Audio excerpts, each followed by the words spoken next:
Hi అందరికీ నమస్తే. ఇది అన్నవరం బస్టాండ్. ఇక్కడ నుండి మేము పాముల మల్లవరం లేదా ఏకే మల్లవరం వెళ్ళాలి అనుకుంటున్నాము. అన్నవరంలో మేము ముందుగా కాకినాడ వెళ్లే బస్ ఎక్కినాము. ఈ కాకినాడ బస్సులో చేబ్రోలు వరకు వెళ్ళి చేబ్రోల్లో దిగినాము. అన్నవరం నుంచి చేబ్రోలు ఒక 18 కిలోమీటర్లు అవుతుంది. కాకినాడ నుండి చేబ్రోలు వరకు బస్ ఛార్జ్ ఒక 30 రూపాయలు ఇంచుమించు ఉంటుంది. ఇంచుమించు ఒక 45 నిమిషాలు ప్రయాణం చేసిన తర్వాత చేబ్రోలు వచ్చింది. చేబ్రోల్లో ఇక్కడే మల్లవరం వెళ్ళడానికి ఆటోలు ఆగుతాయి. బస్ డ్రైవర్ కి ఇక్కడ ఆపమని చెప్తే ఇక్కడే ఆపుతాడు.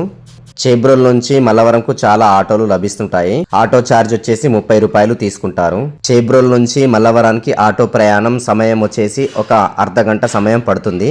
ఆటో వాళ్ళు నేరుగా శ్రీ సుబ్రహ్మణ్య స్వామి దేవాలయానికి తీసుకెళ్తారు. ఒక అర్ధగంట అనంతరం శ్రీ సుబ్రహ్మణ్యేశ్వర స్వామి దేవస్థానానికి మేము చేరుకున్నాము. ఈ దేవస్థానం గురించి చాగంటి కోటేశ్వరరావు గారు మాట్లాడారు. ఒక్కసారి ఇది వినండి. మీకు నేను ఒక రహస్యం చెప్తాను. నేను ఆశ్చర్యపోయాను. తూర్పుగోదావరి జిల్లాలో మల్లవరం అని ఒక క్షేత్రం ఉంది. అక్కడ సుబ్రహ్మణ్యుడు, ప్రత్యక్ష సుబ్రహ్మణ్యుడు, ఇంతలా పాము కోనేటిలో స్నానం చేసి శివలింగాన్ని చుట్టుకుని ఉంటుంది.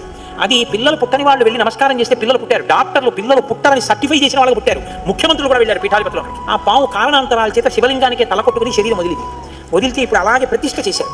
అక్కడ నేను ఆశ్చర్యపోయింది ఏంటంటే, నాకు ఆ దేవస్థానం ధర్మకర్త ఒక ఆయన వచ్చి ఒకసారి మాట చెప్పారు. బిడ్డలు పుట్టరు అని డాక్టర్లు చెప్పేసినటువంటి వాళ్ళు సుబ్రహ్మణ్య షష్ఠి నాడు ఈ దేవాలయం వెనకాల పడుకుంటారు. వచ్చి బోర్లా పడుకుంటారు ఆడవాళ్ళు. వాళ్ళకి కునుకు పడుతుంది. కునుకు పట్టాక లేపేస్తాం. ఆ మరుసటి సంవత్సరం వాళ్ళు పసిపిల్లల్ని పట్టుకుని వస్తారండి అని చెప్పారు. నాకు అపనమ్మకం కాదు, చూడాలనిపించి కాకినాడ నుంచి చాలా మందిని కలిసి సుబ్రహ్మణ్య భుజంగ స్తోత్రం చేశారు శంకర భగవత్పాదులు.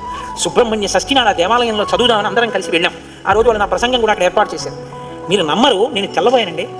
ఎంతంత సంపన్న కుటుంబాల వాళ్ళు బిడ్డలు పుట్టరు అని బెంగ పెట్టుకున్న తల్లులు సంటి పిల్లలతో ఎంతో సంతోషంగా వచ్చి ఆయనకి నమస్కారం చేసుకుని, అబద్ధం కాదు, నేను ఎంతో మందిని అక్కడ అడిగాను, ఏమమ్మా మీకు ఈయన వల్లనే కలిగిందా సంతానం అని. ఖచ్చితంగా మేము ఆయన వలనే అనుగ్రహాన్ని పొందాం.